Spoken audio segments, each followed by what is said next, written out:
All right, everybody, welcome. This is Revenue Roadmap, where we talk about driving revenue and increasing profits in local businesses. I'm Anthony Karls, president of Rocket Clicks. Today, I'm with Mr. James Patterson again. Thank you for being with us again. Today, we are going to talk about offers. So we're going to have a fun little conversation about offers. This is something that we often talk to our business clients about, because most small businesses are not very good at offers. So before we get into that, though, I got my fun little random question for Mr. James.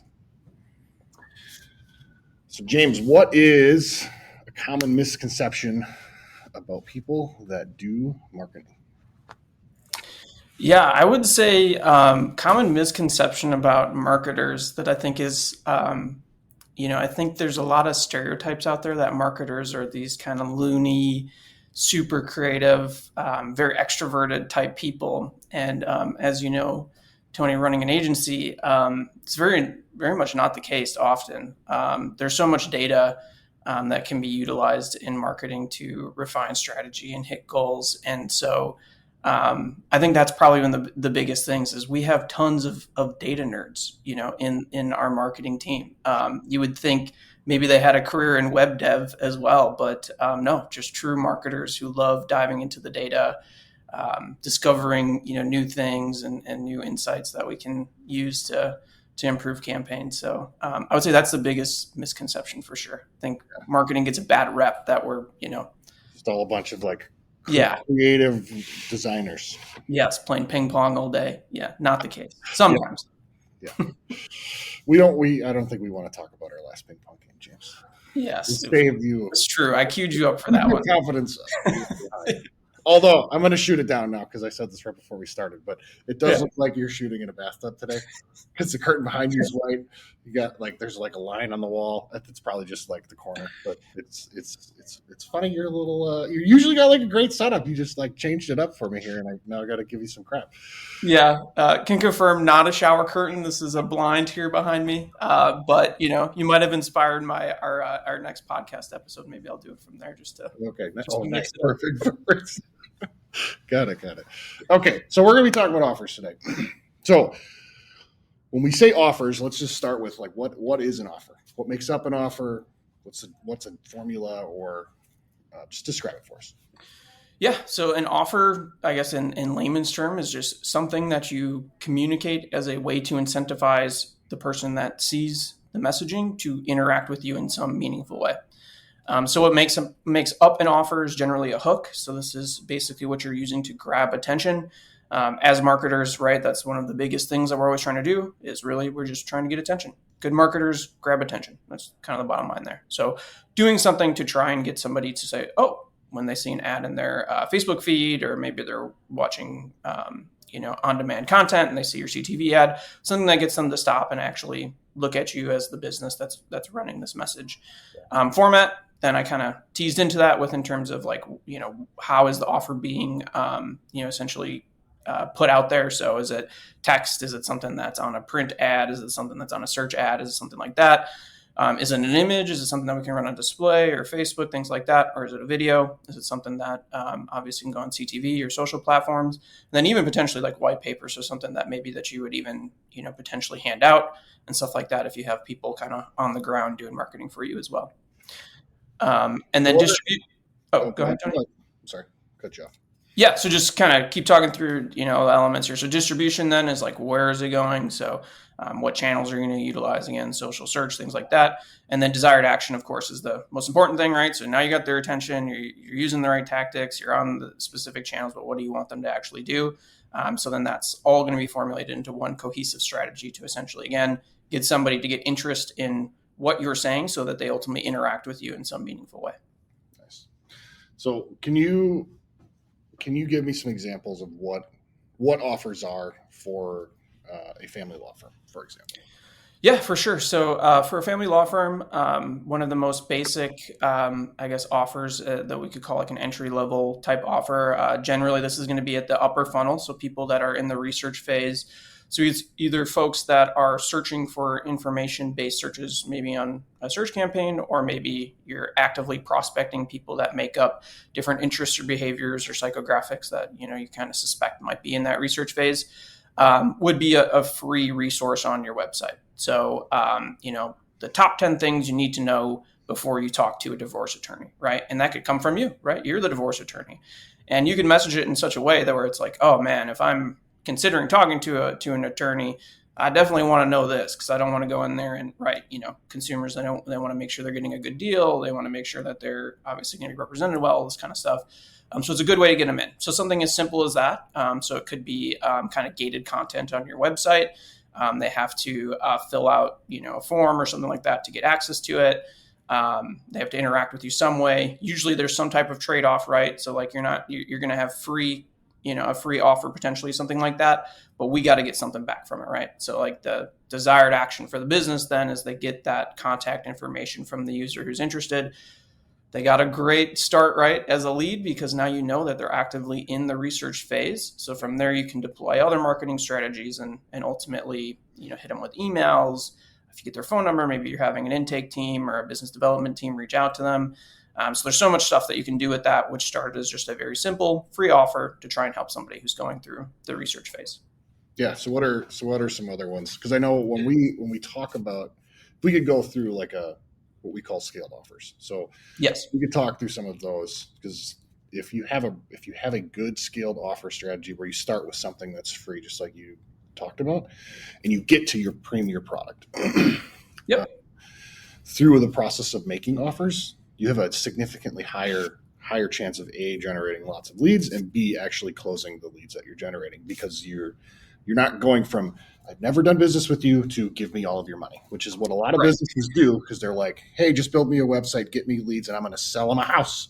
I'm going to sell them a $10,000 divorce. I'm going to sell them like in our case, a $120,000 contract for a year. Like those are all very expensive. So that first offer should probably be something else. So let's talk about what scaled offers are. There's a really good example of like someone at the very high top of the funnel. Yep. What else could be there? And then let's work down what a scaled offer strategy could look like. Yeah. So kind of just taking this flow through a scaled offer. So let's say that, somebody's in the research phase, they fill out that form, right? Business gets their info. So maybe the next offer that exists then is the intake team or your call center team reaches out to the prospect that filled out the form and says, hey, we saw that you downloaded our white paper, et cetera. Would you be interested in a $100 consult to kind of, learn more information on kind of like your situation? From there, you'd obviously want to have really good and strong messaging as to why it's a good value to them. Obviously, folks that are, serious about potentially pursuing, representation for a divorce case, making sure you're kind of talking on those elements as to why it would be beneficial to kind of get your preliminary type info to the client. From there, you would have another potentially scaled offer where maybe you, instead of talking to more of a sales type person on the team, you could also talk to an attorney direct, and maybe that's more of a like $500 type offer that way. So then you can kind of play both sides, right? So somebody that's maybe really serious would say, oh yeah, I'll pay $500. I want to talk to an attorney today, get this really moving. Or maybe somebody who's, still warming up, not quite there yet. Still gives them an opportunity to move from that free bucket to something in which your team can obviously later on leverage them in the pipeline to hopefully get them down to the sale. From there, generally speaking, you may have different tiers of representation, right? So then it's like, we do everything, you do some of it, we come together, whatever, that kind of a deal. So obviously the full service where basically the law firm handles all the paperwork, all the mediation, right? Kind of handles everything front to back on the case. That'll be a higher up tier. Then you'll have something where it's more so we're more consultants as you fill out the paperwork, you go to court and things like that. That will be a little bit cheaper. And then from there, you could have also like a really high end offer, which a lot of times companies use as a strategic offer to basically say, this isn't going to be for everyone, right? Maybe it's a $20,000 representation thing where basically it's for people that maybe have a ton of assets, who are, obviously very wealthy and stuff like that, where it might be, a difficult situation, and obviously sensitivity around making sure that the assets get split in a fair way and stuff like that. You could have an offer where it's basically like nobody's going to take this, and you know that. But it's a way for basically people that do fall within the rest of the scaled offers to kind of find somewhere right in the middle, which usually, if you're doing it strategically, is going to represent some portion where it's like this is our average value for a typical case. Yeah. So hopefully that's clear. That's kind of the way it would work. Is you have something very early on that's free that gets them in the door, and you just kind of slowly work them up with different value, and obviously the messaging and positioning behind that's important to ultimately get them somewhere in the middle, which is going to represent the bulk of your average value of a case. Yeah, I know the law firm that I was involved building. We went from lots of free resources on the website where we trade information, whether it be forms or calculators or what have you, clients would get access to recorded webinars, to live workshops, to a group consult that was free, to a paid consult with an attorney, to limited scope representation, to normal full rep, to partner full rep, to Jeff Hughes, which is the principal owner and co-founder, and one of our managing partners full rep, that was our red herring offer, which was $100,000. Nobody's ever purchased that, but if they did, the benefit would be Jeff has 6 businesses that he's started in his life. He knows a lot about it. Someone going through divorce that has a business, they would get a lot of benefit from someone that's got a lot of experience going through that, is also very understands the law, is a good leader, understands the dynamics of someone going through a very high complex divorce with a business. So it's not like a false offer, but we do call it a red herring because like people don't pick it. If they're going to pick any of the big ones, it would be like the two partner representation versus just the traditional. But we do it in that way so that there's a lot of shopping options for the client as they're going through the process, because it's makes them shop with us versus go shop in the marketplace. Yep. So let's talk a little bit about why they're important. Like why are they important to you as a marketer? Yeah, why they're important to us is because obviously we can impact in each one of those different buckets. So obviously depending on what the goal is, right? Obviously we want to move them as far up the offer as where it makes sense for their particular needs as possible.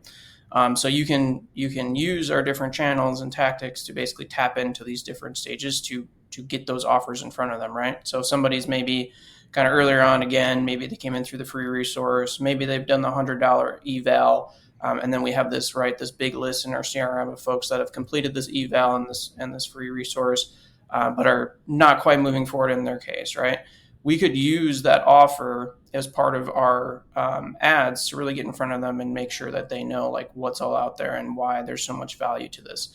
So things like, putting out an ad creative, maybe it's a video that talks about, an example case where somebody, used our, you had mentioned the example with the 2-attorney approach, right? That package, they had chosen that package working with us, and, they had a very successful and clean, case that went forward and was very satisfied with their representation, and, left a raving review in terms of working with us there. So it can be an opportunity to basically continue to help support, obviously the sales team at this point with your marketing tactics to make sure that we can push them forward and ultimately get to, again, a package that is as high in obviously revenue as we can get them that makes sense for what they need. Yeah. It really helps match what the clients need and what we can offer them. Gives us the ability to like start matching these things and build value along the way, so they trust our brand. Yeah. What else? Like how do marketers use offers to push clients down the funnel? So like when you started talking, you talked about maybe you're way up in the research process. We know with that experience building a law firm. A lot of people going through divorce, like they'll actually start their research process about 3 years before they actually are going to end up calling a law firm, which is a long time for them to spend with a particular brand. It's a huge opportunity if you are willing to capitalize on it. So talk about why they're important and how it helps push people through that 5 stages of awareness that we've talked about in the past. Yeah, for sure. So, I mean, I think one of the best things you can do from an offer standpoint is obviously continue to engage with, the contacts that you have in your list. So, having a really good CRM system that you can leverage for different marketing purposes is going to be crucial to any business, especially lead generation, in which there's a long cycle potentially, like you mentioned, with obviously people getting kind of warmed up to ultimately having the case closed and moving forward.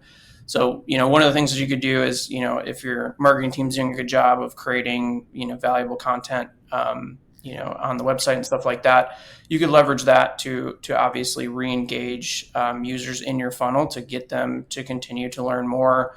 Again, continue to associate this, unfortunately, big thing going on in their lives to your brand and your brand being there for them to support them. One of the things we've seen really successfully with some law firms, right, is like obviously we're there to represent the folks and have them, go through obviously a tough situation. No one's really the true winner there, right? So we what we like to do is provide supporting content a lot of times in those earlier funnels. Yeah. So like, how can we talk about family dynamics and stuff? Like, we want to be there for you and represent you in the courtroom as kind of the final step, right? This was inevitable. There was no way to stop this. If we can be there early on and provide you meaningful and valuable content, that just means if you end up getting there, you're more likely to work with us. So that's another way that, if you can get folks into your system through maybe a free resource earlier on, maybe they're not ready, they're going to take a couple of years or whatever the case may be to convert. Along that journey, you can send them valuable content, find ways to get them, hopefully interacting with your team again, potentially. So again, maybe, the standard rate, right, for an eval is $100 to talk to the sales team, essentially, to learn about your case and stuff like that. Maybe you get to a point where that these different groups in your CRM are very likely to generate good revenue if you're able to convert them. Maybe you send them specifically, right, this group of maybe just like 300 people or whatever the case may be, you send them a specific offer that's 50% off for this limited time. I know ecom does a great job with that, right? Like, I think everybody's seen that, where like if you shopped on a site, you put it in your cart and then you don't end up purchasing, and then all of a sudden you'll get an email or something and it'll say 30% off if you purchase now, right? It's the same concept, just from a lead generation perspective. It's being really strategic with the data you are collecting so that you can give people the right offer that's ultimately going to get them through the finish line with you. That's awesome. What are some of the difficulties you've run into implementing these or working with these with small businesses? Yeah, I think a lot of small businesses, I really don't think that they think about offers as a kind of a scaled thing in which that you can build up different strategies throughout. I think a lot of times, for lack of better words, I think a lot of businesses don't really have an offer strategy at all. I think they just say, like, we sell this, or whatever the case may be, or we provide this service, and that's it. So it's a learn more call to action to get to the website, and then when they're on the website, it's fill out this form, and that's it, right? And it's like there's not really a lot there to kind of help build people up. And as we all know, like in the lead generation businesses, and specifically, right, like people do need to be warmed up. And if you aren't warming them up, that means other businesses are warming them up.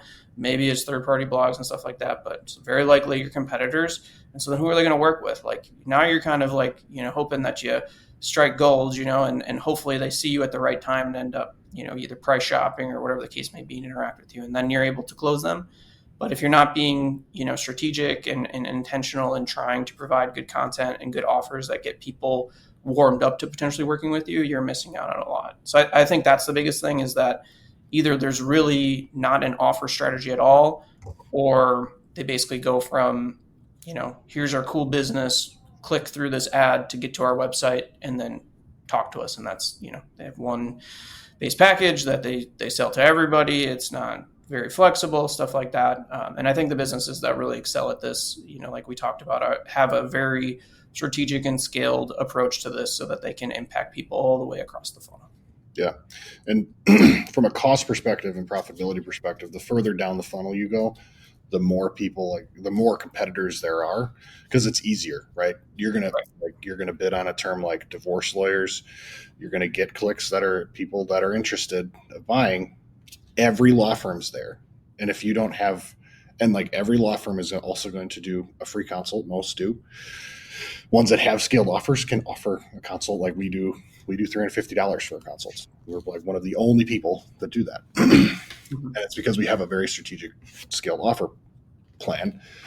And part of what we can do is we go way up the funnel, build a lot of trust. They trust us, and we don't have to spend as much in that bottom part.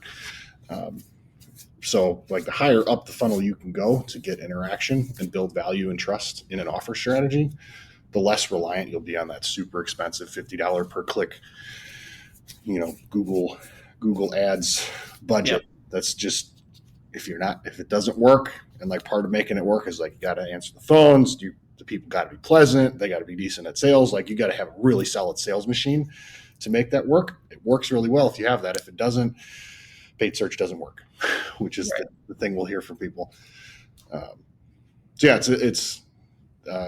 Scaled offers are a really good opportunity.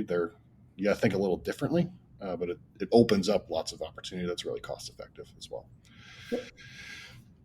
Awesome. Any other words of advice on offers before we wrap up?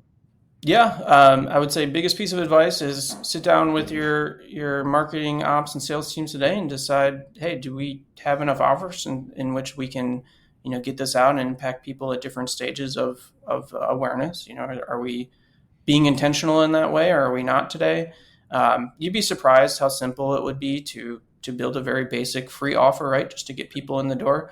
There's a lot of AI tools here. I won't make any, pitches to specific brands, but I know everybody's heard of obviously OpenAI and things like that. It could be very simple as just getting a basic list of, again, if you're a divorce firm, right?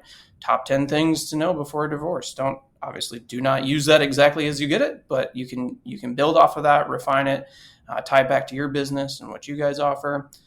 Building this stuff out, it takes intentionality, but from a complexity standpoint, it's really not that difficult once you start moving on it. Obviously, there's going to be things from a pricing rate that you'll have to think about from an operation standpoint.